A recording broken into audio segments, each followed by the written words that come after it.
What is biological oxygen demand?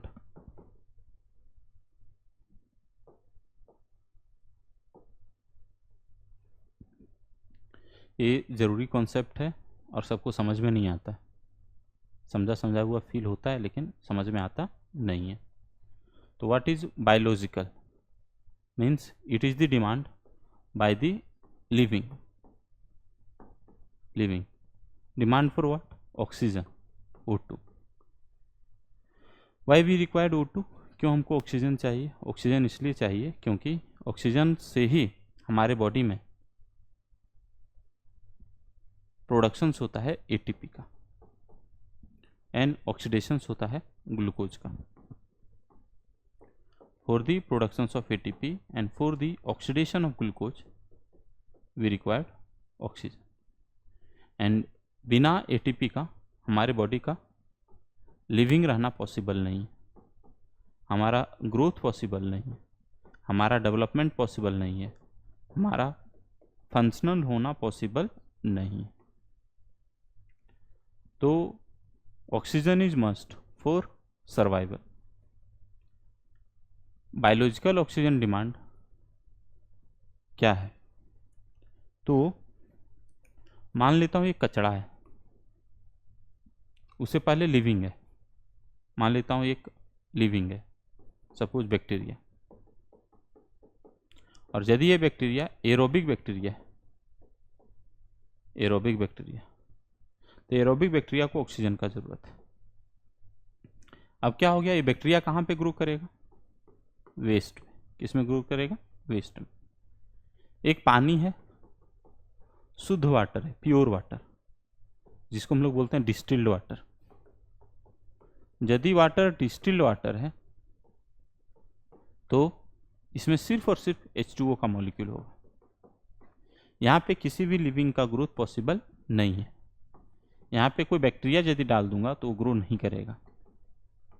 लेकिन यही यदि मैं दूसरा वाटर का सोर्स ले लूँ या दूसरा वाटर ले लूँ, इस वाटर में कुछ लिविंग है या लिविंग का वेस्ट है और इसमें वाटर भी है, H2O भी है, H2O भी। यदि कोई बैक्टीरिया आएगा वो यहाँ पे इजीली ग्रो करेगा। क्यों इजीली ग्रो करेगा? क्योंकि इस लिविंग इस वेस्ट को वो यूटिलाइज करेगा फॉर देयर फूड। जब इसको यूटिलाइज करेगा अपने फूड के लिए तो इसको ज़रूरत होगा ऑक्सीजन का। इमीडिएटली ऑक्सीजन इसको कहाँ से मिलेगा? ऑक्सीजन इसको कहाँ से मिलेगा? तो ये जो ऑक्सीजन है, बहुत बच्चा लोग का आंसर होता है, बहुत बच्चा लोग का आंसर होता है कि सर जानते हैं ये जो ऑक्सीजन है इसी ऑक्सीजन को तोड़ के लोग यूज़ कर लेगा। तो ये रॉन्ग कॉन्सेप्ट है, बहुत ख़राब कॉन्सेप्ट है। बहुत बार मैंने क्वेश्चन भी पूछा है कि एक मछली को ऑक्सीजन कहाँ से मिलता है, पानी में रहता है, तो बोलेगा पानी के पास ऑक्सीजन है ना सर, H2O में वो वाला। तो ये रॉन्ग कॉन्सेप्ट है, गलत है, रॉन्ग। सही चीज़ क्या है? सही चीज़ है कि एक बैक्टीरिया, इसमें घुला हुआ ऑक्सीजन O2 जो इसमें घुला हुआ है, इसको हम लोग बोलते हैं डिजॉल्व ऑक्सीजन को यूज़ करता है और डिजॉल्व ऑक्सीजन ही यूटिलाइज होता है और इसके मदद से हमारा ग्लूकोज कन्वर्ट होता है किसमें? ATP में और वेस्ट में। अब हमारे काम का क्या कॉन्सेप्ट है?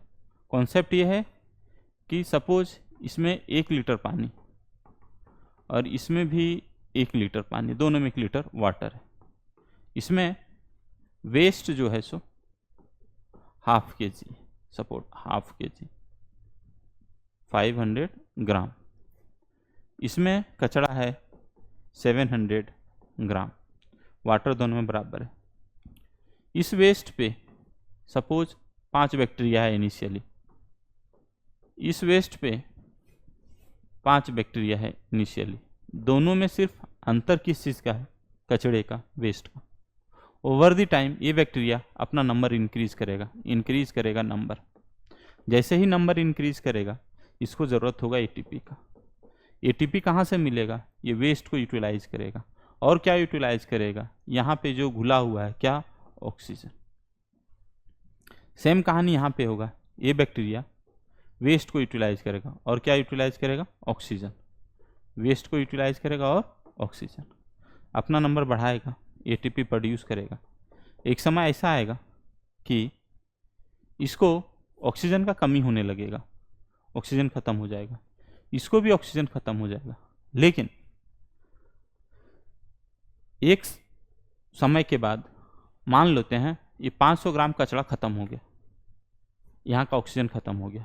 इस केस में क्या होगा, 500 ग्राम कचरा तो डिकम्पोज हो जाएगा, लेकिन यहाँ पे ऑक्सीजन भी खत्म हो जाएगा। इसमें अभी भी कचरा रह जाएगा, 200 ग्राम वेस्ट बच गया, रिमेन्स। इसका मतलब क्या हुआ कि किसी पानी में जितना ज़्यादा कचरा है उतना ज़्यादा ऑक्सीजन का ज़रूरत है। किसके लिए, उस कचरा को ख़त्म करने के लिए, कचरा को ख़त्म करने के लिए, मतलब कचरा को बर्बाद करने के लिए। वेस्ट यदि ख़त्म हो रहा है, इसका मतलब वेस्ट कंपोज हो रहा है, बन रहा है कि बर्बाद हो रहा है, बर्बाद हो रहा है, विघटित हो रहा है, तो इसको हम लोग बोलते हैं डीकम्पोजिशन। भले इसको बोल सकते हैं कि बैक्टीरिया के लिए ये वेस्ट क्या था हमारा, ये वेस्ट हमारा फूड था, इससे इसको क्या मिल रहा था, एटीपी मिल रहा था। लेकिन ओवरऑल यदि हम समझेंगे तो ये जो वेस्ट है इसके डिकम्पोजिशंस के लिए किस चीज़ का जरूरत था, ऑक्सीजन। क्या ये वेस्ट डायरेक्टली ऑक्सीजन का यूज किया कि इसको बैक्टीरिया यूज कर लिया, बैक्टीरिया यूज कर लिया। ऐसा ही आदत और भी लिविंग का है जो इस वेस्ट को यूज कर सकता है। कौन कौन वो वेस्ट है, फंजाई है। कौन है, फंजाई। और ऐसा कौन सा है जो इस वेस्ट को ऑक्सीजन की मदद से डिकम्पोज करता है, उसको हम लोग बोलते हैं फ्लैजिलेट्स। क्या बोलते हैं, फ्लैजिलेट्स, फ्लैजिलेट्स।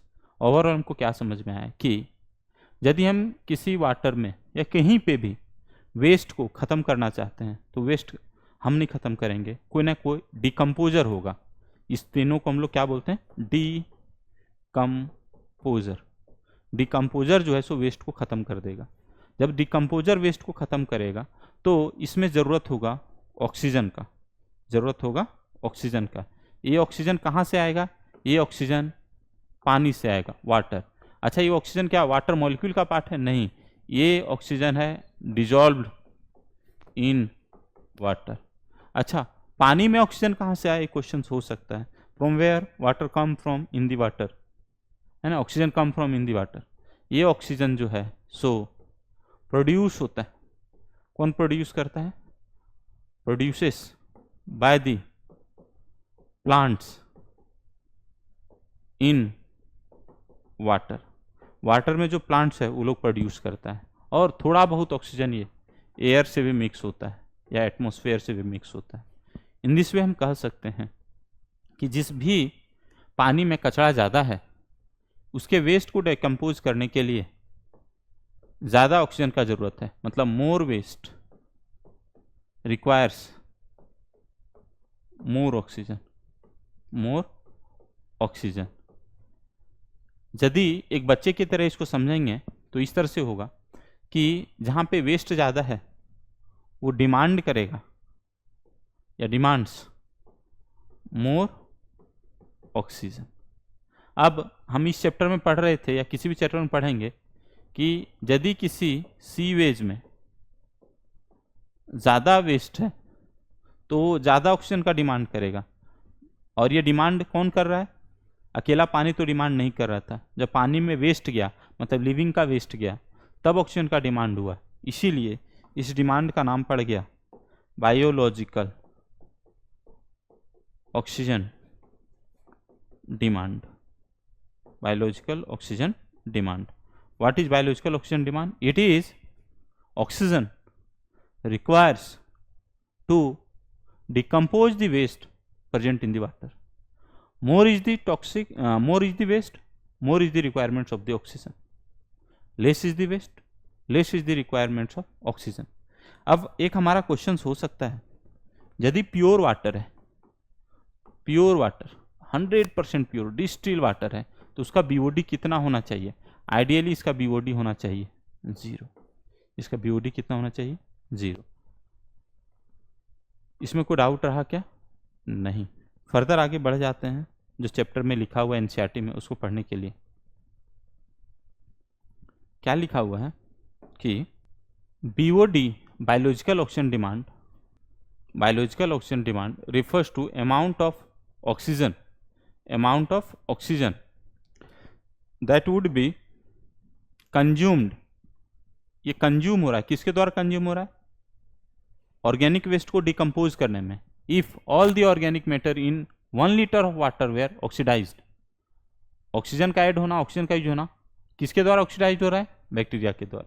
यहाँ पे सिर्फ बैक्टीरिया लिखा हुआ है, लेकिन सिर्फ बैक्टीरिया नहीं होता, वो फंजाई भी हो सकता है, वो डायनोफ्लैजिलेट्स भी हो सकता है, या flagellates. The sewage water is treated till the BOD is reduced. Sewage water को कब तक ट्रीट किया जाता है? या फिर मैं पूछूंगा कि what is the purpose of sewage treatment? Sewage treatment का पर्पस क्या है? तो सीवेज ट्रीटमेंट का पर्पस है वाटर को प्योर करना वाटर को। कितना? 100% की प्योरिटी को तो बस बढ़ाना, प्योरिटी को बढ़ाना। कितना बढ़ाना? इतना तक बढ़ाना कि पानी में जाने के बाद उसका कचरा को डिकम्पोज करने के लिए मिनिमम वाटर का जरूरत हो। BOD test measure the rate of uptake of oxygen by the microorganism in a sample of water. यदि किसी का BOD टेस्ट हो रहा है, इसका मतलब क्या है? वो ये मेजर कर रहा है, क्या मेजर कर रहा है कि किस स्पीड से ऑक्सीजन का अपटेक हो रहा है, किसके द्वारा? माइक्रो ऑर्गेनिज्म के द्वारा। किसमें? जिस सैंपल को हम लोग टेस्ट कर रहे हैं उस सैंपल में। एंड दस indirectly BOD is a measure of organic matter. मतलब BOD में क्या मेजर कर रहा है? ऑक्सीजन कितना लग रहा है। ऑक्सीजन कब लगेगा ज़्यादा? जब वहाँ पे माइक्रो ऑर्गेनिज्म ज़्यादा है। माइक्रो ऑर्गेनिज्म ज़्यादा कब होगा? जब वहाँ पे कचरा ज़्यादा है। मतलब ज़्यादा कचरा को कंज्यूम करने के लिए, या ज़्यादा कचरा होगा तो बैक्टीरिया को इजीली खाना मिलेगा, तो वहाँ पे ऑक्सीजन डिमांड बढ़ जाएगा। The greater the BOD of the waste water more is its polluting potential. मतलब BOD यदि ज़्यादा है, मतलब जिस जगह पे जाएगा उस पानी का ऑक्सीजन खा जाएगा। मतलब ऑक्सीजन कम करना यहाँ पे पॉल्यूशन है। जनरली में लोग पॉल्यूशन का मतलब ये समझते हैं कोई अनवांटेड चीज का बढ़ जाना, लेकिन सच में अनवांटेड चीज बढ़ रहा है तो कम क्या कर दे रहा है यहाँ पे? ऑक्सीजन। क्यों? क्योंकि इसका पॉल्यूटिंग पोटेंशियल ज़्यादा है। यहाँ पे पॉल्यूटिंग पोटेंशियल का कहने का मतलब ये है कि डिक्रीज कर देगा oxygen from water. Once the BOD of the sewage और waste water is reduce significantly, सिर्फ रिड्यूस नहीं लिखा है, सिग्निफिकेंटली कम करना है। The effluent is then passed into a settling tank where the bacteria और flocks are allowed to sediment. अब देखना, सेकेंडरी ट्रीटमेंट, प्राइमरी ट्रीटमेंट का पर्पस क्या था? प्राइमरी ट्रीटमेंट का पर्पस था, प्राइमरी ट्रीटमेंट जो हम लोग पढ़ रहे थे उसका पर्पस था कि भाई छोटा छोटा फिल्टर जैसा पोर लगा देना, तो इसमें जो बड़े बड़े कचरे हों पहले साइड हो जाएंगे। जब फिजिकल चीज़ खत्म हो जाएगा, हमारा जो सीवेज है, तो जो बायोलॉजिकल चीज़ है या जो ऑर्गेनिक वेस्ट है उसको डिकम्पोज करने के लिए हम लोग इसको एक सेटलिंग टैंक में डाल देते हैं और फिर इसमें ऑक्सीजन का खूब पंपिंग करते हैं। ऑक्सीजन यदि ज़्यादा हो जाता है तो यहाँ पे जो बैक्टीरिया है उसका नंबर दिन दुगुना रात चौगुना बढ़ेगा, और इसमें जो लिविंग वेस्ट है, इस लिविंग वेस्ट का क्या हो जाएगा? डिकम्पोजिशन। जब इसका लिविंग वेस्ट का डिकम्पोजिशन होने लगेगा तो धीरे धीरे ऑक्सीजन, क्योंकि हम लोग आर्टिफिशियली दे रहे हैं तो इसमें ऑक्सीजन का कमी होने का कोई चांस नहीं है। अब क्या करते हैं हम लोग? जो फ्लॉक्स ग्रोथ किया था ऑक्सीजन और कचरा इसको खूब मिला खाने के लिए, व्हाट इज फ्लॉक्स? कि फंजाई जो है, सो फंजाई का फिलामेंट जो है आपस में जुड़ जाता है, तो ये क्या बना लिया? नेटवर्क, जिसको हम लोग क्या नाम दे दिए थे? मेस। और इस पे हमारा क्या ग्रो कर जाता है? इस पे हमारा ग्रो कर जाता है बैक्टीरिया। इस पे हमारा क्या ग्रो कर जाता है? बैक्टीरिया। और दोनों को मिला के हम लोग वर्ड बोलते हैं फ्लॉक्स। क्या हुआ कि ये जो फंजाई और बैक्टीरिया दोनों डिकम्पोजर का काम करेगा, जितना भी इस पानी में लिविंग वेस्ट बचा हुआ है लिविंग वेस्ट को खत्म कर देगा या बहुत कम कर देगा। उसके बाद हम लोग क्या चाहेंगे कि ये भी वहाँ पे सेटल कर जाए, तो यही लिखा हुआ है यहाँ पे, where the bacteria flocks are allowed to sediment, मतलब नीचे बैठ जा। This sediment is called activated sludge. इसका नाम क्या पड़ा? Activated sludge. एक्टिवेटेड स्लज का मतलब क्या हुआ? ये जो बैक्टीरिया है ये एक्टिवेट हो चुका है, और स्लज मतलब कचरा। स्लज मतलब कचरा। एक्टिवेटेड क्यों है? क्योंकि ये किसी भी कचरा को खत्म कर देता है, इतना इसका नंबर हो चुका है।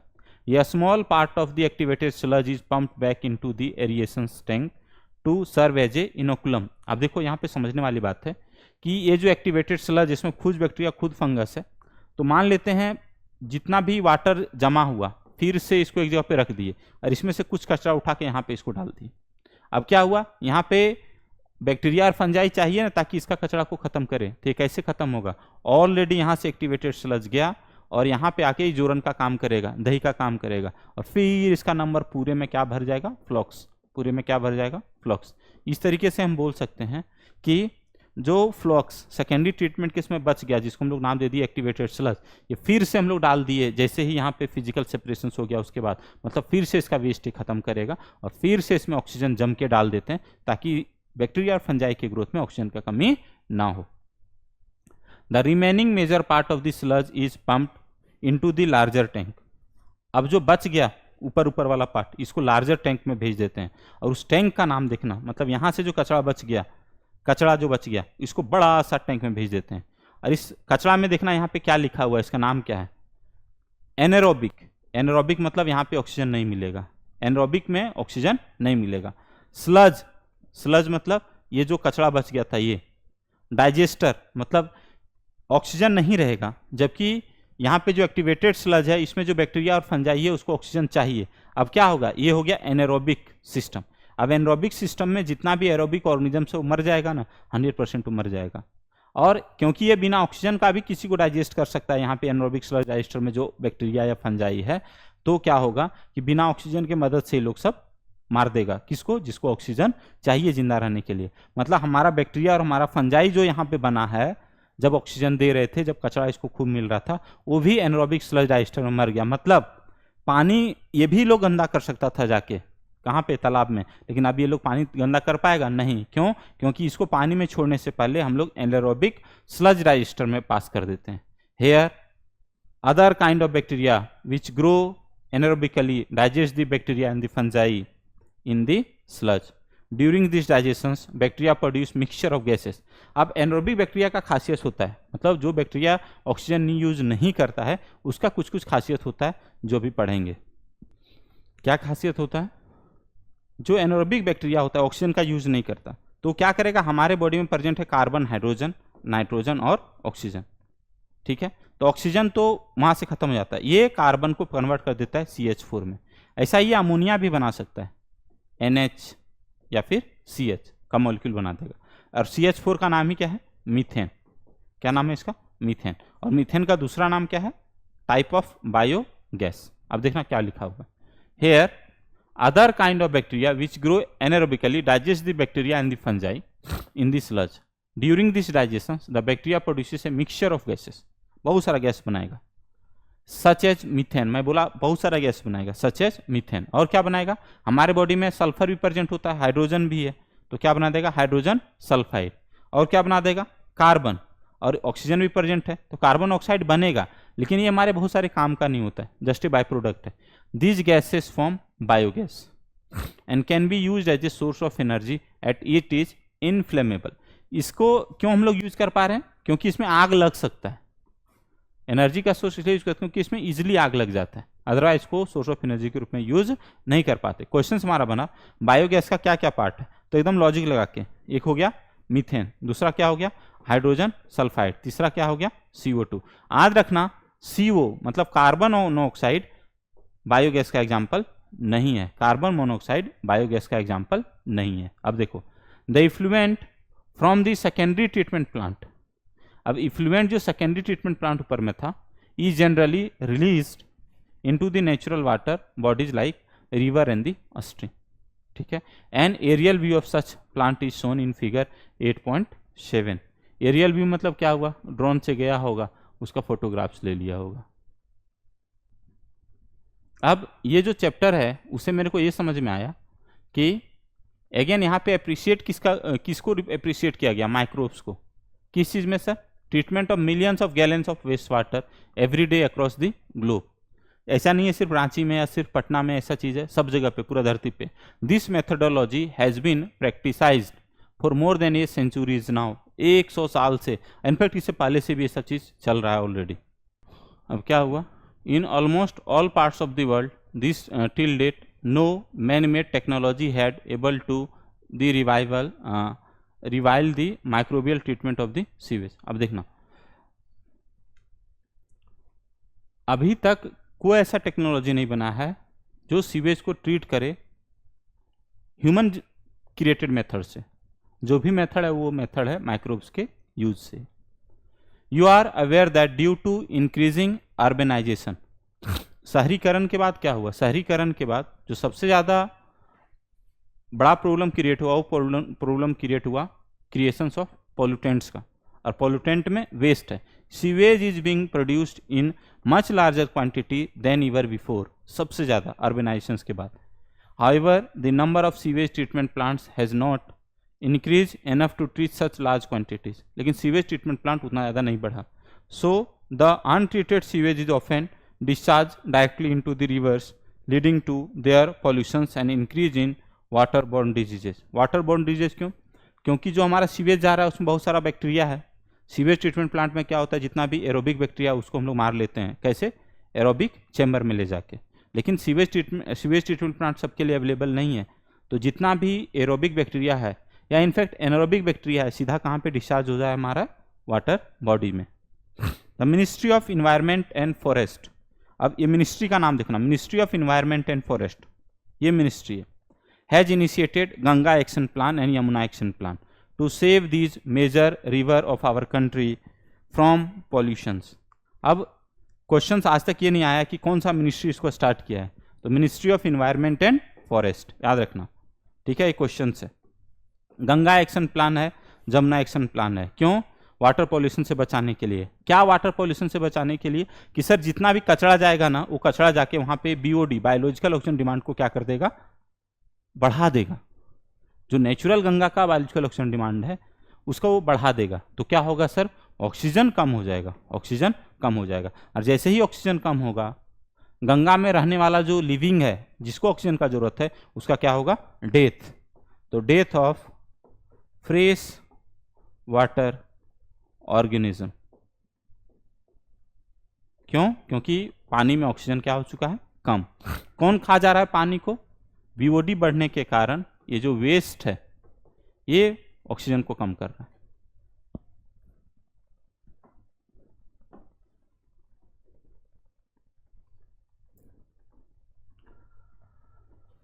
अब आगे लिखा हुआ है, under these plans it is proposed to build a large number of sewage treatment plants so that only treated sewage may be discharged in the rivers. A visit to the sewage treatment plant situated in any place near you would be very interesting and educating experience. बहुत कुछ सीख सकते हैं यहाँ पे, एक बार आप जाएंगे वहाँ पे। नेक्स्ट टॉपिक है हमारा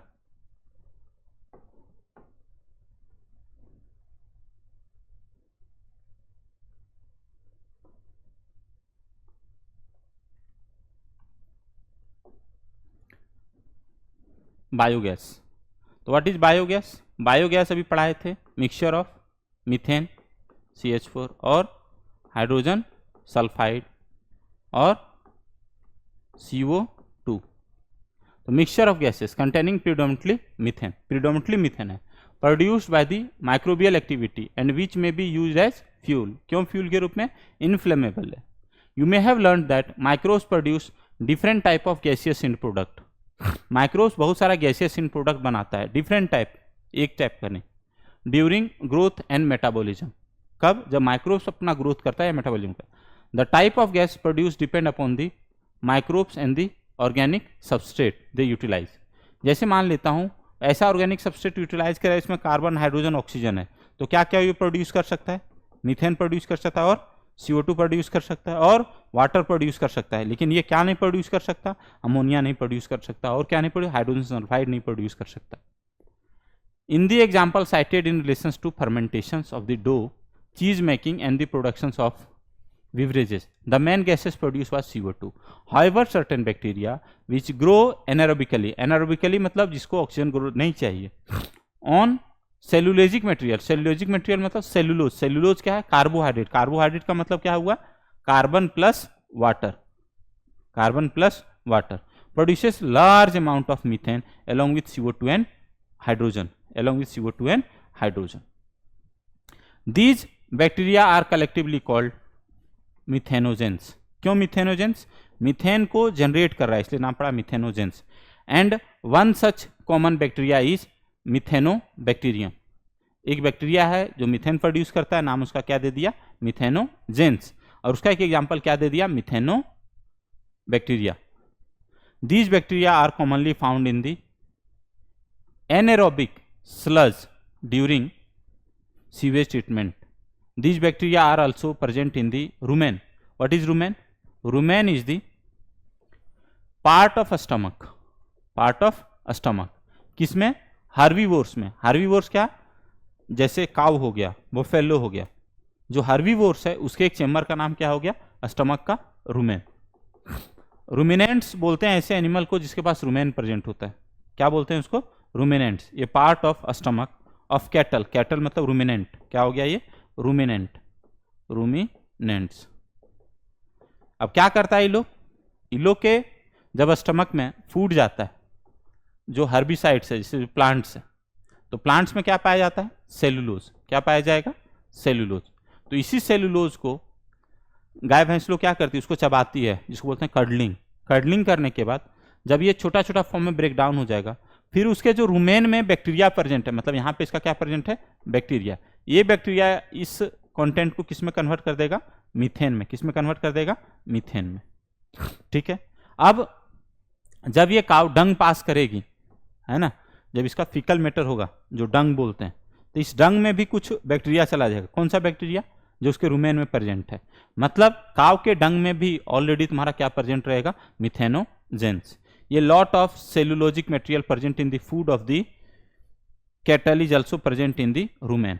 in the rumen these bacteria help in the breakdown of the cellulose and play an important role in the nutrition of the cattle. Do you think we human beings are able to digest this cellulose present in our food? क्या हम लोग cellulose को digest कर सकते हैं जो हमारे food में रह सकता है? नहीं, एकदम नहीं कर सकते। और इसका सबसे एग्जाम्पल क्या है?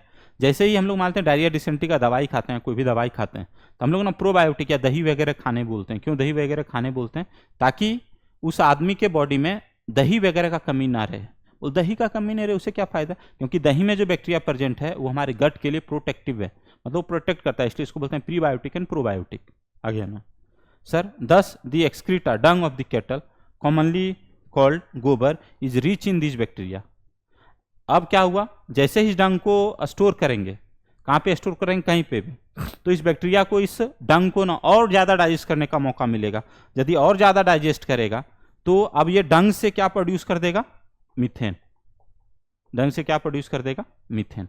मतलब गोबर गैस प्लांट में क्या सिर्फ गोबर प्रोड्यूस करता है गोबर गैस को, या फिर जो बैक्टीरिया उसमें प्रेजेंट रहता है वो, जो बैक्टीरिया प्रेजेंट रहता है वो कैसे? कि मान लेते हैं ये जानवर का रुमेन है, बैक्टीरिया यहाँ पे जो सेलुलोज है उसको डाइजेस्ट किया, लेकिन पूरा डाइजेस्ट नहीं कर पाया। फिर इसमें कुछ बैक्टीरिया भी मिक्स होकर इसके फीकल मैटर में चला गया। अब इस डंग को हम लोग एरोबिक कंडीशंस प्रोवाइड करते हैं डंग को, जहाँ पे ऑक्सीजन थोड़ा कमी रहे, तो यहाँ पे जो बैक्टीरिया प्रेजेंट है, इस बैक्टीरिया इस डंग को कन्वर्ट करता है किसमें? CH4 में, और किसमें? हाइड्रोजन में, और किसमें? CO2 में। और इसी गैस को हम लोग यूज कर सकते हैं एज बायोगैस। वही बायोगैस का कॉमन नाम क्या है? गोबर गैस, क्योंकि यूज क्या हुआ यहाँ पे? गोबर। The biogas plant consist of A concrete tank. Concrete tank हो गया ये, 10 से 15 फीट डीप होता है, in which bio waste are collected and slurry of dung is fed. अच्छा एक बात बताना, बायोगैस प्लांट में क्या सिर्फ गोबर का यूज कर सकते हैं, किसी और का भी यूज कर सकता है? किसी भी चीज का इसमें सेलुलोज प्रेजेंट है ना। स्लरी मतलब गोबर गैस, या फिर यहाँ बायो वेस्ट में जिसमें क्या प्रेजेंट है? सेलुलोज। क्योंकि डंग में जो बैक्टीरिया प्रेजेंट है वो सेलुलोज को ही डाइजेस्ट कर सकता है। ठीक है। उसके ऊपर हम लोग क्या करते हैं? फ्लोटिंग कवर डाल देते हैं। ये देखो फ्लोटिंग कवर है। ये फ्लोटिंग कवर क्या होता है? जैसे इसमें गैस बढ़ेगा तो गैस इसको ऊपर धक्का देगा, जैसे कम होगा तो ये फ्लोटिंग जो कवर है वो नीचे चला जाएगा। Over the slurry which keeps on rising as the gas is produce in the tank due to the microbial activity. जैसे यही वाला एग्जाम्पल लेते हैं, इसमें डाइजेस्टर डाल दिया, इसमें डंग भी है, और डंग के साथ ऑटोमेटिकली है, हम लोग बैक्टीरिया अलग से नहीं डालते हैं, डंग के साथ क्या प्रेजेंट है? बैक्टीरिया। जैसे ही यहाँ पे गैस बनेगा, गैस, तो ये गैस के कारण ये जो कवर है इसका नाम है गैस होल्डर। ठीक है। ये कवर अपने आप ऊपर नीचे होते रहेगा, मूवेबल है ये। जैसे गैस कम होगा ये नीचे चला जाएगा, और क्योंकि इसका कुछ वजन है इसके कारण इसमें प्रेशर क्रिएट होगा। अब प्रेशर के कारण गैस इससे बाहर निकल जाएगा। ठीक है, ये वो जगह है जिसे हम लोग किसी भी कंटेंट को डाल सकते हैं, स्लज जिसका नाम है। और ये क्या है? डंग। The biogas plant has an outlet which is connected to a pipe to supply biogas to the nearby houses. The spent slurry is removed through the another outlet and may also be used as the fertilizer. जो यहाँ पे कचरा है यहाँ पे आ गया और इसको हम लोग फर्टिलाइजर के रूप में यूज कर सकते हैं क्योंकि ये ऑलरेडी पूरा डाइजेस्ट हो चुका है। Cattle dung is available in large quantity in the rural area where the kettles are used for a variety of purposes. जहाँ पे केटल की मदद से हम लोग मिल्क का प्रोडक्शन करते हैं, खेती करते हैं, है ना। So biogas plants are more often built in the rural area. इसके लिए तो जमीन भी चाहिए, डंग भी चाहिए, प्लांट का प्रोडक्ट चाहिए, धान का बचा हुआ पार्ट चाहिए, गेहूं का बचा हुआ पार्ट चाहिए। वो कहाँ पे मिलेगा? रूरल एरिया में। द बायोगैस दस produce is use for the cooking and lightning. अब ये जो बायोगैस है ना, तो ये बायोगैस का यूज कैसे करते हैं कुकिंग में? एक तो सिंपली वो गैस चूल्हा से कनेक्ट करते हैं, दूसरा लाइटिंग में कैसे? जैसे मानते हैं इसमें ना एक पेपर का बना होता है, कॉटन का, उसको हम लोग बोलते हैं फिलामेंट। अब ये जैसे ये फिलामेंट में गैस आता है फैल जाता है पूरे में, इसमें हम लोग क्या कर देते हैं? माचिस से आग लगा देते हैं, फायर। तो क्या हुआ इसमें? मैचस्टिक से यदि आग लगा दिए तो यहाँ पे जलने लगेगा तो अगल बगल एरिया को लाइट कर देता है। The picture of a biogas plant is shown in the figure 8.8. The technology of biogas productions was developed in India. तो ये बायोगैस का टेक्नोलॉजी कहाँ पे डेवलप किया है? इंडिया में डेवलप किया, बाहर नहीं डेवलप किया हुआ है।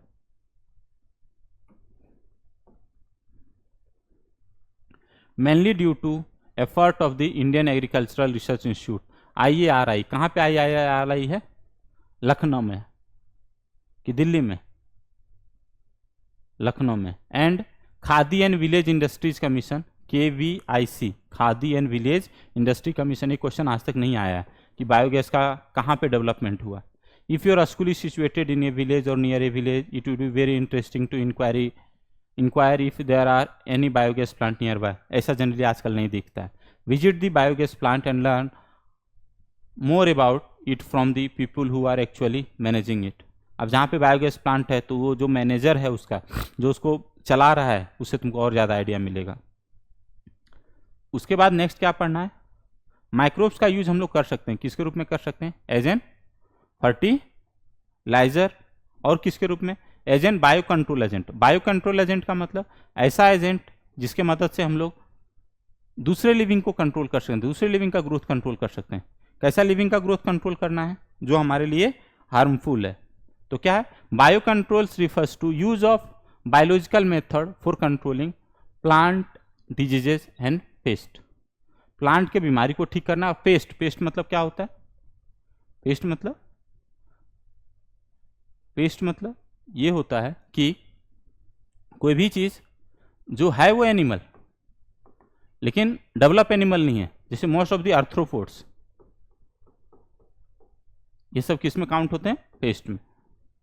In modern society, these problems have been tackled increasingly by the use of chemical और by use of the insecticides and pesticides.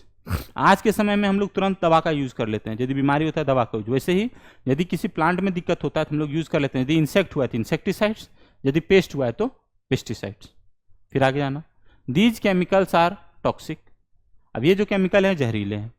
ये केमिकल यदि हम किसी प्लांट पे डाल रहे हैं, किसी प्लांट के पत्ता पे, तो जैसे ही इस केमिकल को डालें, ये केमिकल वाटर के साथ मिक्स होके तुरंत जमीन पे चला जाएगा। अब जमीन के जाने के बाद हो सकता है धीरे धीरे हमारे फूड चेन तक पहुंच बना ले, या जिस पानी में गया उस पानी में रहने वाला मछली तक चला जाएगा, या हमारे फूड में चला जाएगा जो प्लांट ओरिजिन का है, मतलब प्लांट ओरिजिन का है। अब इसको यदि ह्यूमन कंज्यूम करेगा तो उस केमिकल को भी कर लेगा, मतलब ये अल्टीमेटली ह्यूमन तक चला जाएगा।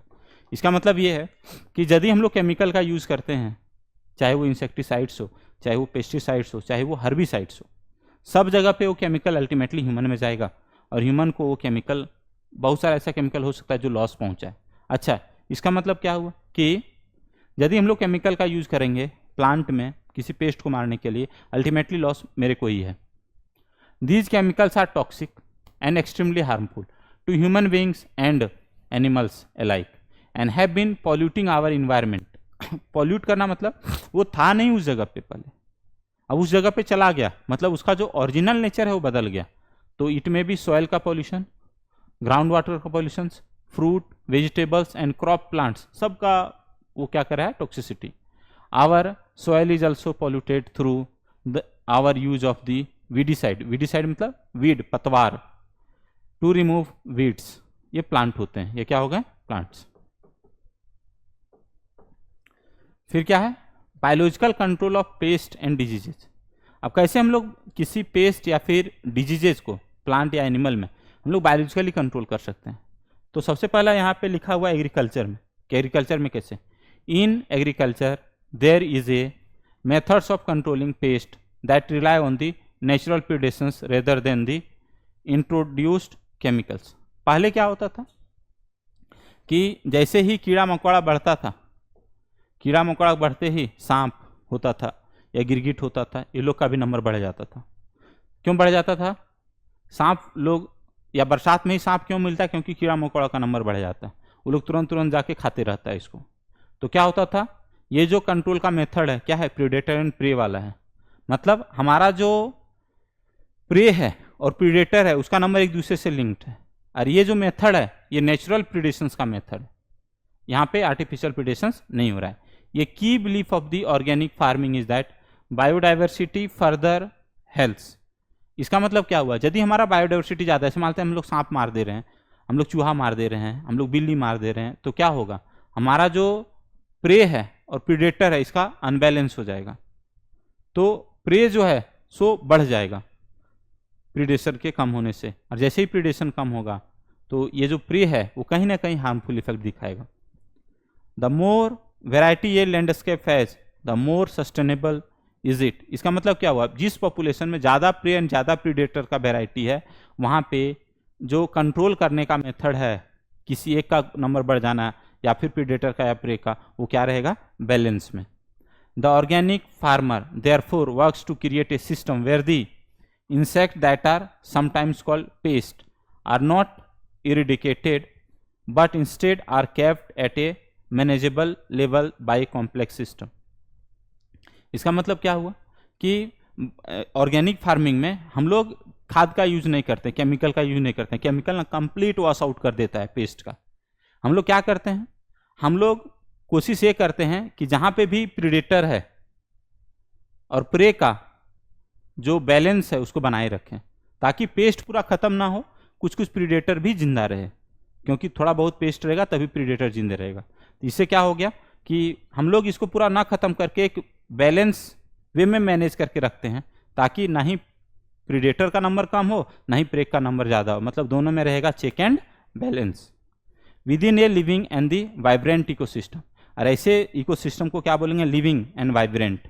क्यों, क्योंकि जैसे ही एक का नंबर बढ़ेगा दूसरा का भी नंबर बढ़ेगा, जैसे ही एक का नंबर कम होगा दूसरा का नंबर कम होगा. Contrary to the conventional farming practices which often use chemical methods to kill the both useful and harmful predator and prey indiscriminately. हमारा जो दवाई होता है वो प्रीडेटर एंड प्रे को सेलेक्टिवली नहीं मारता, एक साथ दोनों को मार देता है. This is a holistic approach. क्या होलिस्टिक अप्रोच है, organic farming, that seeks to depend and understanding of the waves of interactions between the myriads of the organisms that constitute the field flora and fauna. Flora क्या है, fauna क्या है. Flora is the list, किस चीज का list है, fauna ये भी क्या है, लिस्ट. लिस्ट मतलब नंबर, किस चीज का, जितना भी एनिमल है उसका लिस्ट हो गया, ये क्या हो गया, फाउना. फ्लोरा जितना भी प्लांट है उसका जो लिस्ट हो गया उसको हम लोग क्या बोलते हैं, flora. The organic farmers holds the view that the eradications of the creatures that are often described as pest is not only possible but also undesirable, for without them the beneficial predatory and the parasitic insect which depend upon them as the food और the host would not be able to survive. हम लोग यदि किसी भी pray को खत्म कर देंगे, जिसको हम लोग पेस्ट बोल रहे हैं, तो हमारा प्रीडेटर का नंबर अपने आप खत्म हो जाएगा। और वो इंसेक्ट या फिर वो प्रीडेटरी एनिमल जो उस पर डिपेंड है वो भी यदि मर गया तो उसका भी बहुत सारा बेनिफिशियल रोल है, वो भी खत्म हो जाएगा। जैसे मान लेता हूं बी एक इंसेक्ट है, इसका रोल किस चीज में है? पॉलिनेशन में। तो क्या यदि मैं केमिकल का यूज करूंगा और इंसेक्ट या फिर बी का नंबर कम होगा तो हमारा पॉलिनेशन हैम्पर होगा, तो हमारा फूड का प्रोडक्शन भी कम होगा। Thus the use of bio control measures will greatly reduces our dependence on toxic chemical and pesticides. इसीलिए बेहतर ये है कि हम लोग किसका यूज करें? बायो कंट्रोल मेजर का, प्रीडेटर एंड प्रे का। इससे क्या होगा? हमारा pesticides and herbicides and chemicals का यूज जो है सो कम होगा। An important part of the biological farming approach is to become familiar with the various life form that inhibits the field. मतलब यदि हम ऑर्गेनिक फार्मिंग करना चाह रहे हैं तो हमको बहुत सारा लाइफ फॉर्म्स के बारे में पता होना चाहिए, मतलब लाइफ के बहुत सारे वेराइटी के, बहुत सारे लिविंग के बारे में पता होना चाहिए जो हमारे फील्ड में नेचुरली इनहिबिट करते हैं, मतलब रह रहे हैं। यदि मेरे को पता है कि हमारे फील्ड में कौन कौन सा ऑर्गेनिज्म इनहिबिट कर रहा है, मतलब रह रहा है, तो इससे क्या होगा? हमको प्रीडेटर एंड प्रे के बारे में बहुत अच्छा आइडिया होगा, उसके लाइफ साइकिल के बारे में आइडिया होगा। यदि लाइफ साइकिल के बारे में आइडिया होगा तो मेरे को पता रहेगा इस सीजन में ये पेस्ट बढ़ेगा, तो उससे पहले हम उस प्रीडेटर को कैप्चर करेंगे, रखेंगे। Also their life cycle pattern of the feeding and the habitat that they prefer, this will help develop appropriate means of bio control. इसका मतलब क्या हुआ कि यदि कोई ऑर्गेनिक फार्मिंग करना चाहता है तो उसको दो तीन चीज़ का आइडिया होना चाहिए। किस चीज़ का आइडिया होना चाहिए? क्या है प्रीडेटर, क्या है प्रे, हमारे नेचुरल फील्ड में कैसे प्रीडेटर रहा है, क्या उसका ब्रीडिंग सीजन है। यदि मेरे को पेस्ट का, जिसको मैं प्रे बोल रहा हूँ, उसका नेचुरल मेथड पता है, नेचुरल लाइफ हिस्ट्री पता है, तो मैं उसी के अकॉर्डिंग उसमें प्रीडेटर को कल्टीवेट करूँगा। The very familiar beetle with red and black marking, beetle जिसको हम लोग लेडी बर्ड बोलते हैं, सब लोग देखा होगा, उसमें रेड एंड ब्लैक कलर का मार्किंग होता है।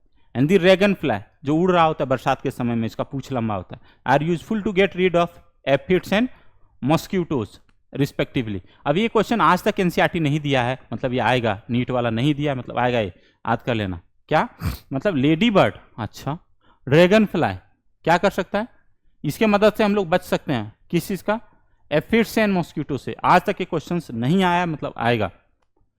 N example of the microbial biocontrol agent that can be introduce in order to control butterfly caterpillar.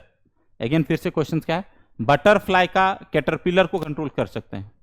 Butterfly के कैटरपिलर स्टेज में, कैटरपिलर को is the bacteria bacillus thuringiensis. Bacillus thuringiensis एक bacteria है जिसका जो टॉक्सिन्स है उसके मदद से हम लोग बटरफ्लाई के कैटरपिलर को कंट्रोल कर सकते हैं। इसको शॉर्ट में लिखते हैं BT. These are available in sachet. अब ये जो बैसिलस थुरिंजेंसिस है इसका टॉक्सिन्स का सैचेट प्रेजेंट होता है। कहाँ पे? As dried spore. और कभी कभी टॉक्सिन ना होके सिर्फ बैक्टीरिया ही प्रेजेंट रहता है, तो बैक्टीरिया का स्पोर जो होता है वो इनएक्टिव फॉर्म होता है, लेकिन बैक्टीरिया अभी भी क्या है? Living, inactive but living. Which are mixed with water, इसको किसके साथ मिक्स किए? वाटर के साथ। And spread on to the vulnerable plant, वो प्लांट जिसपे मेरे को डाउट है कि बटरफ्लाई अटैक कर सकता है, बटरफ्लाई, उस पर छिड़क देते हैं। Such as brassica. ब्रासिका क्या होता है? बैंगन। एंड फ्रूट ट्री, कोई भी फ्रूट जो है, where these are eaten by the insect larvae. अब जो इंसेक्ट का लार्वा है वो इन लोग को खा जाता है। In the gut of the larvae the toxin is release and the larvae gets killed. अब क्या हुआ? जैसे ही पत्ता खाएगा इसका तो उस पत्ता में कोई ना कोई स्पोर जाएगा, स्पोर उसके पेट में जाके जहर रिलीज करता है, टॉक्सिन रिलीज करता है। अब उसी टॉक्सिन से उसका डेथ होता है। The bacterial disease will kill the caterpillar. अब बैक्टीरिया के कारण, बैक्टीरियल डिजीज के कारण कैटरपिलर मर गया, but leaves the other insect unharmed. अब क्या हुआ? कैटरपिलर तो मर गया लेकिन दूसरा कोई इंसेक्ट मरा क्या? नहीं। क्यों नहीं मरा? क्योंकि उसको वो हार्म नहीं कर रहा है। ये टॉक्सिन तभी रिलीज हो रहा है जब वो उसके पेट में जा रहा है। किसके? Caterpillar. Because of the development of method of genetic engineering. अब समय के साथ क्या हुआ? जेनेटिक इंजीनियरिंग डेवलप किया in the last decade. Last decade नहीं, ये जो बुक लिखा था उसमें लास्ट डिकेड, आज से 30 साल पहले का बात है। So the scientist have introduce bacillus thuringiensis toxin gene into the plant. अब क्या बोला, छिड़कने का झंझट खत्म। अब क्या करो, जो प्लांट है, सपोज ये प्लांट है, तो इसी प्लांट में ये जीन डाल दो। कौन सा जीन डाल दो? BT gene. अब क्या होगा, बैक्टीरिया का जो जीन है वो किसके अंदर इंट्रोड्यूस हो गया? प्लांट के अंदर। अब ये जो प्लांट है खुद इस टॉक्सिन को बनाएगा। कौन सा टॉक्सिन को? बीटी टॉक्सिन को। और जैसे ही इसके पत्ता को कोई कैटरपिलर खाएगा तो क्या होगा? वो कैटरपिलर मर जाएगा। अच्छा, कैटरपिलर मर जाने से कैसे बच जाएंगे? जब कोई कैटरपिलर खाएगा तभी तो बचेगा, जो नहीं खाएगा वो तो जिंदा हो जाएगा। इसका मतलब ये हुआ कि समझना, यदि एक कैटरपिलर मर गया तो अपने जिंदगी मान लेते हैं 10 को बच्चा प्रोड्यूस करा, वो प्रोड्यूस नहीं होगा। फिर 10 को होता प्रोड्यूस, वो नहीं होगा। इसका मतलब क्या हो गया कि बीटी टॉक्सिन के यूज करने से कैटरपिलर का पॉपुलेशन मरेगा भी और नया कैटरपिलर नहीं आएगा। इससे हमारा फूड का जो प्रोडक्शन है वो बढ़ जाएगा और जो वेस्टेज हो रहा था इंसेक्ट के कारण वो कम हो जाएगा। Such plant are resistant to attack by insect. Resistant नहीं होता, एक बार जो खाएगा वो मर जाएगा। ऐसा नहीं कि दूसरा बार खाने नहीं आएगा, दूसरा बार दूसरा आएगा, लेकिन जो मर गया उसका खानदान अब नहीं आएगा। अब BT cotton is one such example which is being cultivated in some states of our country. अभी अगेन ये 2004 का बात है, अभी बहुत सारे स्टेट में बीटी कॉटन का प्रोडक्शन हो रहा है। अच्छा, क्योंकि बीटी कॉटन को हम लोग खाते नहीं है तो ये जो टॉक्सिन्स है हम लोग खा नहीं रहे तो हम लोग को कोई लॉस है नहीं। You will learn more about this in chapter 10। अब चैप्टर 10 में इसको खूब से बायोटेक्नोलॉजी वाले चैप्टर्स में खूब अच्छे से पढ़ाया गया है। नेक्स्ट क्या लिखा है? You will learn more about this in chapter 10। ये biological control being developed for use in the treatment of plant diseases is the fungus trichoderma. अब ट्राइकोडर्मा फंगस हम लोग थोड़ी देर पहले भी पढ़े थे, इन पर दूसरा चैप्टर में पढ़े थे। यहाँ पे ट्राइकोडर्मा की मदद से अगेन किसका कंट्रोल किया जा रहा है? Biological control for treatment of plant disease.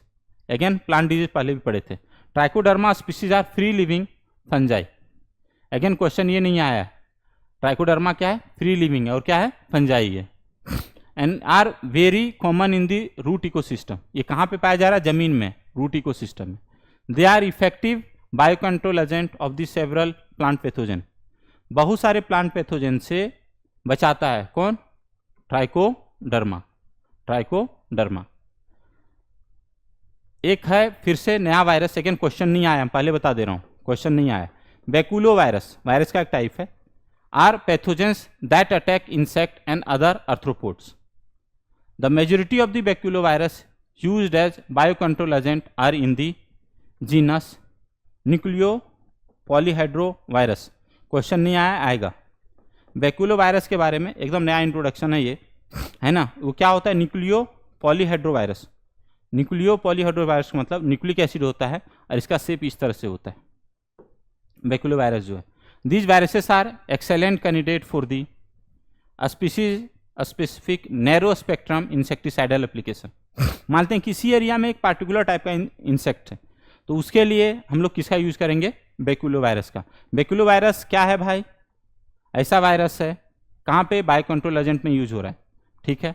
किस जीनस का है? न्यूक्लियो पॉलीहाइड्रो वायरस का।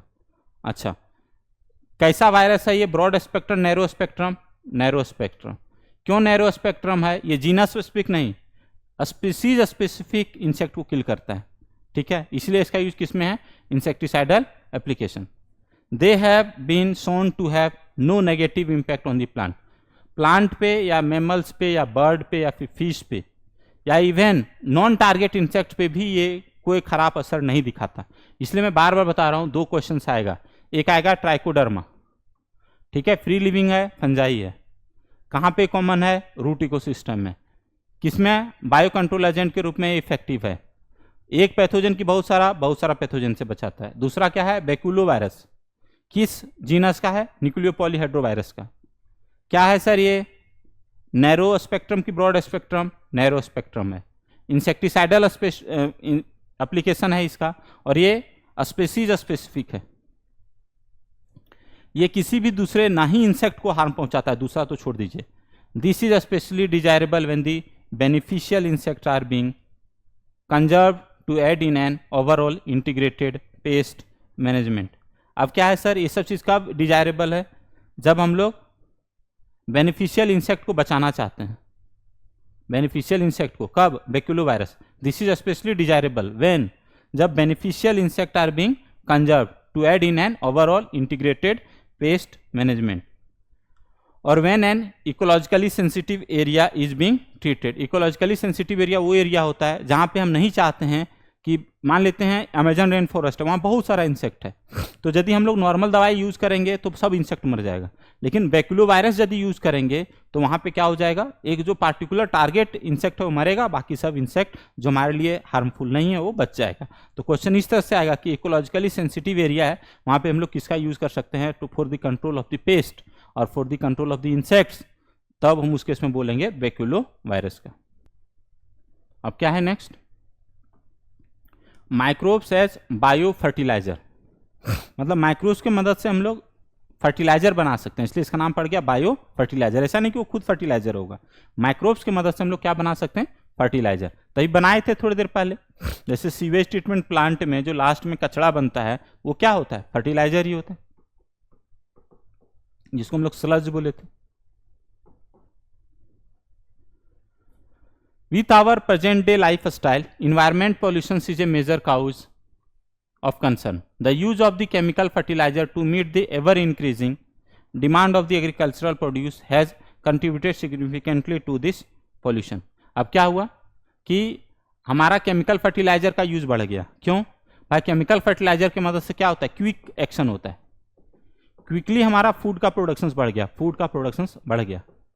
यदि केमिकल फर्टिलाइजर से फूड का प्रोडक्शन बढ़ जाता है तो कोई भी स्लो एक्टिंग बायो फर्टिलाइजर का यूज करना चाहेगा नहीं।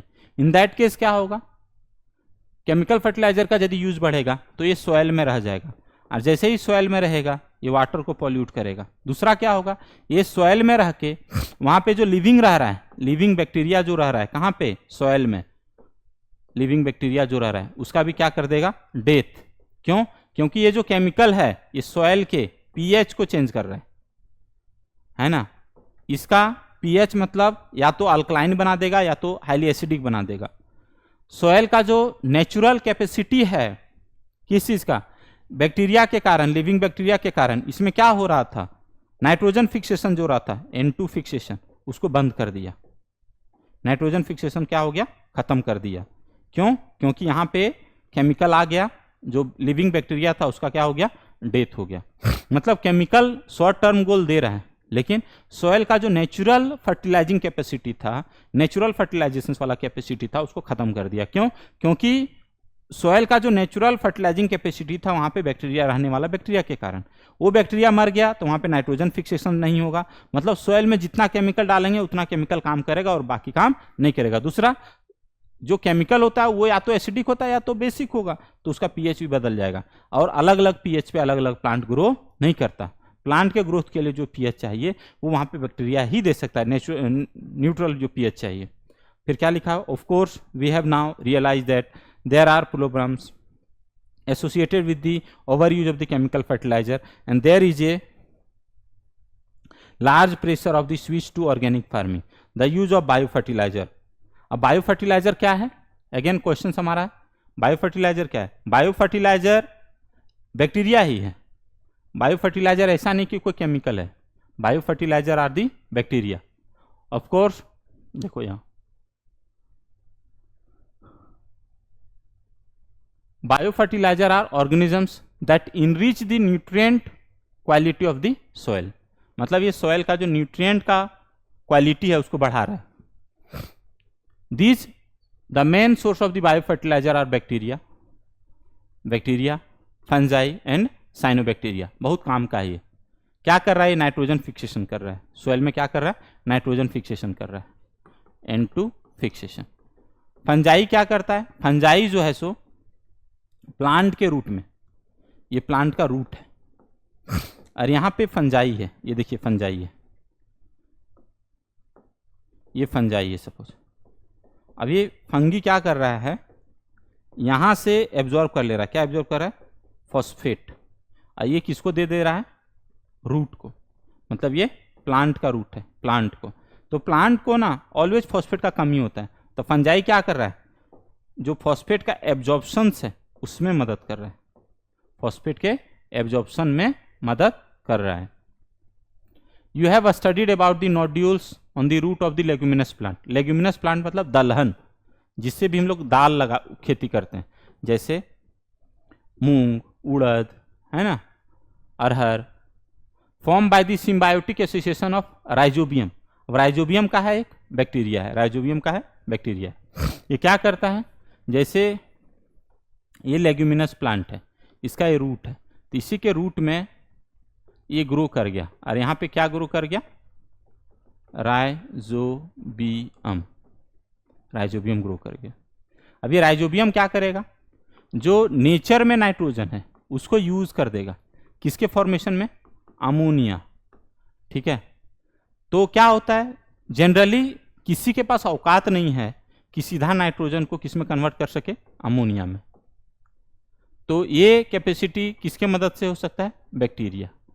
हम लोग जो आर्टिफिशियली ये काम करते हैं, इसके लिए हम लोग को न्यूक्लियर एनर्जी का जरूरत पड़ता है, न्यूक्लियर एनर्जी। ऐसा इसलिए होता है क्योंकि नाइट्रोजन और नाइट्रोजन के बीच में ट्रिपल बॉन्ड होता है, और ये ट्रिपल बॉन्ड को तोड़ना हमारे बस की बात नहीं है, बशर्ते कि high amount of energy use नहीं करें। और ये नाइट्रोजन नाइट्रोजन ट्रिपल बॉन्ड कब टूटता है, जब आकाश में क्या होता है, थंडरिंग एंड लाइटनिंग, जब बादल कड़कता है उस समय।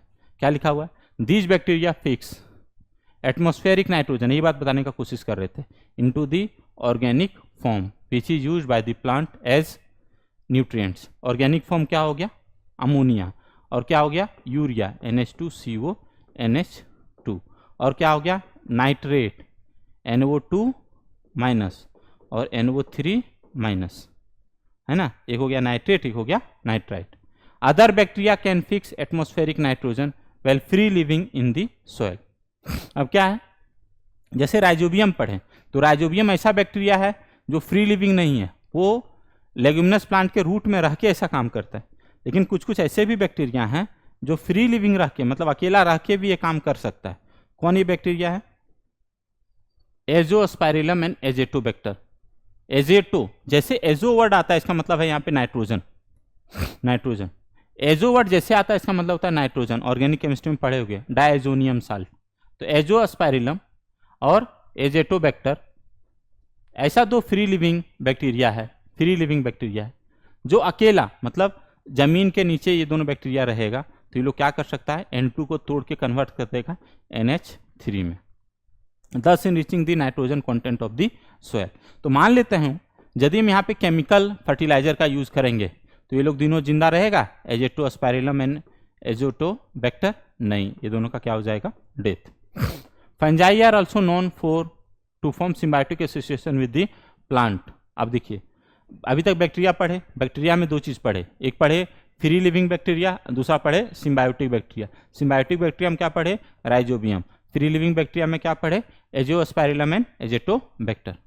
फंजाई के बारे में पढ़ रहे हैं कि भाई ये प्लांट है, बोल ठीक है, बोल प्लांट का कौन सा पार्ट है, रूट है, जो जमीन के नीचे है, रूट है। अब देखिए, fungi are also known to form symbiotic association. Symbiotic मतलब, सिम मतलब टुगेदर, बायोटिक मतलब लिविंग। तो सिम्बायोटिक मतलब जब दो लिविंग टुगेदर रहे, दो, बायोटिक मतलब लिविंग, बायोटिक मतलब साथ रहना। तो यहाँ पे क्या है, रूट ऑफ द प्लांट्स, उसके साथ क्या रह रहा है, उसके एसोसिएशन में फंजाई, उसके एसोसिएशन में क्या रह रहा है, फंजाई। तो दोनों एसोसिएशन को एक साथ नाम देते हैं, उसे नाम है mycorrhiza. Mycorrhiza is the symbiotic association of fungi with plants. Plants का क्या, root. Many member of the genus, अब एक जीनस है जिसका नाम क्या है, Glomus, form mycorrhiza. Genus Glomus जो है वो क्या बनाता है, हमारा mycorrhiza. The fungal symbiont in this association absorb phosphorus, phosphorus मतलब फॉस्फेट हम बोल रहे थे, from the soil and passes it to the plant. यदि ये फंगल पार्ट नहीं होता तो ये फॉस्फोरस का एब्जॉर्प्शन यहाँ पे नहीं होता। फॉस्फोरस मतलब फॉस्फेट, PO4 माइनस। ये एब्जॉर्प्शन किसके कारण हो रहा है, फंजाई के कारण। तो प्लांट को फॉस्फोरस का जो पहले लो सप्लाई रहता था वो सप्लाई क्या जाएगा, बढ़ जाएगा। और फॉस्फोरस बहुत काम का केमिकल है क्योंकि फॉस्फोरस हमारे प्रेजेंट होता है कहाँ पे, ATP में। Plant having such association so other benefit also such as resistant to root borne pathogens.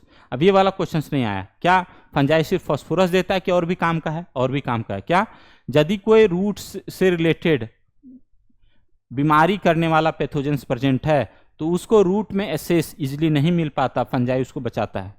Tolerance to salinity, यदि किसी पानी में या सोयल में नमक का कंटेंट ज़्यादा है तो उससे फंजाई बचाता है, सैलिनिटी से ज़्यादा फर्क रूट को नहीं पड़ता।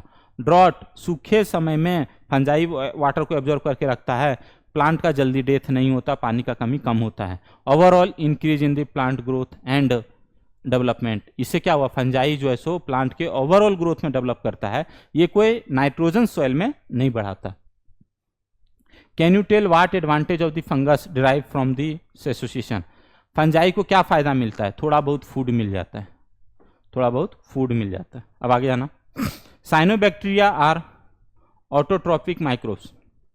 साइनोबैक्टीरिया क्या है कि भाई बैक्टीरिया का भाई है। कैसा है भाई? सियाना है, इसका हम बोले थे सियाना। क्यों बोले थे सियाना? होशियार है। क्यों? क्योंकि ये ऑटोट्रॉफिक है। ऑटोट्रॉफिक है, ऑटोट्रॉफिक है मतलब खुद अपना खाना बनाता है, ऑटोट्रॉफिक। ठीक है, कहाँ पे रहता है सर ये साइनोबैक्टीरिया? अगेन क्वेश्चन बात है। ये एक्वेटिक मतलब पानी में भी रहता है और टेरेस्ट्रियल इन्वायरमेंट में भी रहता है, मतलब जमीन पे भी रहता है। Many of which can fix atmospheric nitrogen, बहुत सारा इसमें क्या कर सकता है? एटमॉस्फेरिक नाइट्रोजन जो है मतलब हवा में जो नाइट्रोजन उसको फिक्स कर सकता है। कौन कौन नाम है? तो आसान सा नाम है आना बीना नोस्टॉक। और कौन है? ऑसिलेटोरिया, क्योंकि ये ऑसिलेशंस करते रहता है पानी में, इसलिए इसका नाम पड़ा Oscillatoria.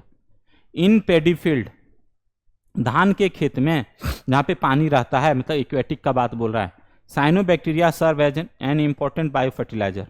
Blue green algae also add organic matter to the soil and increase its fertility. Blue green algae क्या करता है? ऑर्गेनिक मैटर बढ़ा रहा है, नाइट्रोजन भी कुछ कुछ ब्लू ग्रीन एल्गी बढ़ाता है। बेसिकली क्या बढ़ा? Organic content. ऑर्गेनिक कंटेंट मतलब लिविंग पार्ट, क्योंकि जमीन में लिविंग पार्ट बढ़ेगा तो अल्टीमेटली लिविंग जिससे से बना है वो तो पैडी को मिलेगा, मतलब धान को मिलेगा, खेत में जाएगा। फिर क्या? Currently in our country a number of bio fertilizer are available commercially in the market. अब क्या है सर, हमारे कंट्री में बायो फर्टिलाइजर भी मिलेगा, जैसे बायो कैप्सूल मिलता है ना, स्पाइरुलिना का टेबलेट मिलता है, उसी टाइप का किस चीज़ का टेबलेट मिल रहा है? ये सब लिविंग का। कौन सा लिविंग का? जिसको हम लोग बोल रहे हैं bio fertilizer. And farmer uses this regularly in their field to replenish soil nutrient and to reduce dependence on the chemical fertilizer. Sum of the cross क्या बन गया पूरे में? क्रस ये बन गया कि पहले हमको पढ़ना है बैक्टीरिया के बारे में, बायो फर्टिलाइजर बोल, हाँ। फिर क्योंकि बायो फर्टिलाइजर आर लिविंग, फिर क्या है? फंजाई के बारे में, फिर क्या है? साइनोबैक्टीरिया के बारे में। साइनोबैक्टीरिया में 3 नाम यहीं पे फिनिश कर लेना है, ठीक है। उसके बाद बैक्टीरिया बोली ऊपर पढ़ना है। कौन कौन सा बैक्टीरिया है? एक फ्री लिविंग है और एक क्या है जो एसोसिएशन में पाया जाता है, सिम्बायोटिक है। फिर फंजाई है, फंजाई में कौन सा जीनस के साथ इंटीग्रेशन है? ग्लोमस। लास्ट में पढ़ना है कि ब्लू ग्रीन एल्गी भी जो है वो भी क्या करता है? ऑर्गेनिक मैटर ऐड करता है। मतलब टोटल कितना टाइप का बायो फर्टिलाइजर पढ़ना है? 4। आज तक क्वेश्चन आया नहीं है। क्वेश्चन इस तरह आएगा, which of the following act as bio fertilizer. तो ब्लू ग्रीन एल्गी यदि कोई लिखेगा तो ऑलमोस्ट बहुत लोग गलत करेगा, ये गलत नहीं करना है।